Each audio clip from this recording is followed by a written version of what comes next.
Trump کی حالت بالکل اس طوائف جیسی ہو گئی ہے کہ جس کو کوئی منہ نہیں لگاتا اور وہ پھر لوگوں کو گالیاں دینا شروع ہو جاتا ہے۔ اس کی پرانی حرکت ہے، یہ شروع سے ذلیل ہوتا آ رہا ہے، کوئی نئی بات نہیں ہے۔ بعض لوگوں کے مقدر میں ہی ضلالت لکھی ہوتی ہے، مطلب وہ کوئی اچھا کام کرنا جائے وہ پھر بھی ذلیل ہو جاتے ہیں۔ اس کا بھی وہی حال ہے، افغانستان میں پٹا، پھر اس کے بعد چائنا سے ذلیل ہوتا رہا، پھر اس کے بعد اس نے بھارت کو پاکستان کے پیچھے لگایا اور بھارت کی جو درگت بنائی پاکستان نے، یہ پھر ذلیل ہوا۔ پھر اس کے بعد یہ ایران کی طرف گیا، ایران کے اوپر اس نے اٹیک کرنے کی کوشش کی۔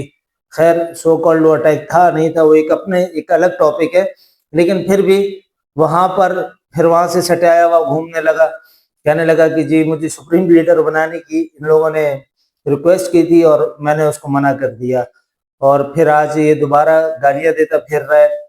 مطلب اس کی حالت ایسی ہو گئی ہے پاگلوں والی کہ یہ ٹکرے مارتا پھر رہا ہے، اس کو خود سمجھ میں نہیں آ رہا کہ میں نے کرنا کیا ہے۔ آپ کو معلوم ہے کہ یہ سٹیایا کیوں ہے، یہ پاگل کیوں ہوا ہے؟ یہ آج اگر وہاں گالیاں دے رہا ہے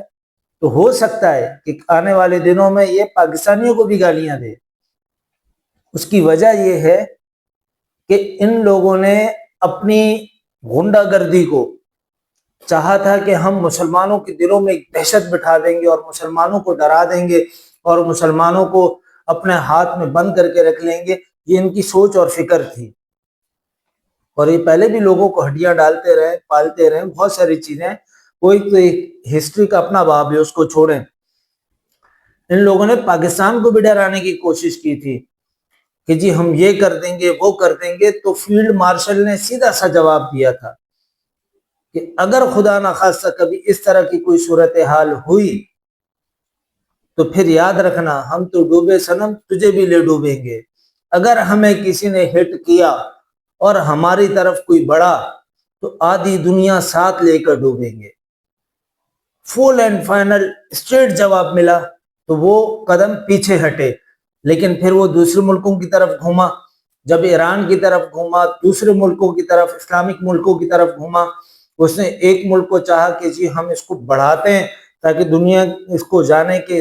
اسلام کا علم بردار یہ ہے اور اسلام کو مطلب دنیا کے اندر لیڈ کرنے والا یہ ملک ہے، غیرت مند یہ ملک ہے، جو ہمارے مخالف کھڑا ہم اس سے تھوڑا بھڑ جاتے ہیں۔ اور پھر اس کی آڑ میں اس نے سوچا کہ دوسرے اسلامی ممالک سے بھی اس کی جنگ کرواتے ہیں، کیونکہ جب جنگ ہوگی تو ظاہر سی بات ہے ہمارا اسلحہ بکے گا اور مسلمان اندر سے کمزور ہو جائیں گے۔ یہ اس کی سوچ تھی۔ اب یہ جب اسلحہ بکنا شروع ہوتا تو اس کا کاروبار چلتا، مسلمان اندر سے کمزور ہونا شروع ہو جاتے۔ جب اس نے یہ سازش رچی اسرائیل کے ساتھ مل کر، تو یہاں سے پاکستان نے ان تمام عرب ملکوں کو سمجھایا کہ اگر آپ کے اوپر کوئی اس طرح سے بمباری کر رہا ہے تو آپ برائے مہربانی ان کا جواب نہ دو، آپ جنگ کو اور نہ بڑھاؤ، کیونکہ اس کا فائدہ امریکہ اور اسرائیل کو ڈائریکٹ ہونا ہے۔ اب ظاہر سی بات ہے گھر کے اندر نکھٹو بچے بھی ہوتے ہیں، فارغ بچے بھی ہوتے ہیں جو کام کے نہیں ہوتے، کبھی کبھار ان کی حرکتیں ایسی ہوتی ہیں جن کی وجہ سے بڑوں کو تکلیف ہوتی ہے، پریشانی ہوتی ہے، لیکن بڑے یہ تو نہیں کرتے نا کہ ان کے بھی چپیڑے رکھ کے رکھتے ہیں اور لاتے ہیں ان کو ٹھوکنا شروع ہو جاتے ہیں، ایسا نہیں ہوتا۔ بعض اوقات بڑے خاموش ہوتے ہیں، حکمت عملی ہوتی ہے، تو یہی عرب ممالک نے بھی کیا۔ تو جب ان کو لگا کہ ایران اتنی بمباری کرنے کے بعد بھی عرب اس کو جواب نہیں دے رہے،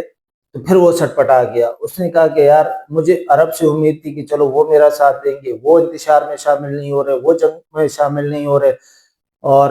اس طرح سے ہماری تمام حکمت عملیاں ضائع ہو رہی ہیں، تو یہ تمام چیزیں سوچ سوچ کے اب وہ باولا ہوتا جا رہا ہے۔ تو آنے والے دنوں کے اندر یہ سسپیکٹڈ ہے کہ ہو سکتا ہے کہ وہ پاکستان کے خلاف بھی اس طرح کی باتیں کریں، لیکن جس یہ اب باتوں تک ہی رہ گیا ہے، کیونکہ ان کے اندر اتنی شکت نہیں ہے کہ مسلمانوں کا مقابلہ کر سکے۔ الحمدللہ مسلم ممالکوں اور مسلم حکمران، وہ جو واقعی مسلم حکمران ہیں، یہ اس بات کو سمجھ چکے ہیں کہ مسلم اگر ٹوٹیں گے، اگر آپس میں بکھریں گے تو کفر ہم پر حاوی ہوگا۔ تو الحمدللہ کہ مسلمان ممالک آپس میں ایک ہونے کو جا رہے ہیں اور انشاءاللہ ان قریب سب ایک پلیٹ فارم پر جمع ہوں گے اور دنیا کفر کے خلاف کھڑے ہوں گے. صرف ایک ٹرمپ نہیں، ہر ٹرمپو اسی طرح سے باولا ہوا پھرے گا، اور باولوں کا ایک علاج ہوتا ہے کہ انہیں مار دیا جاتا ہے.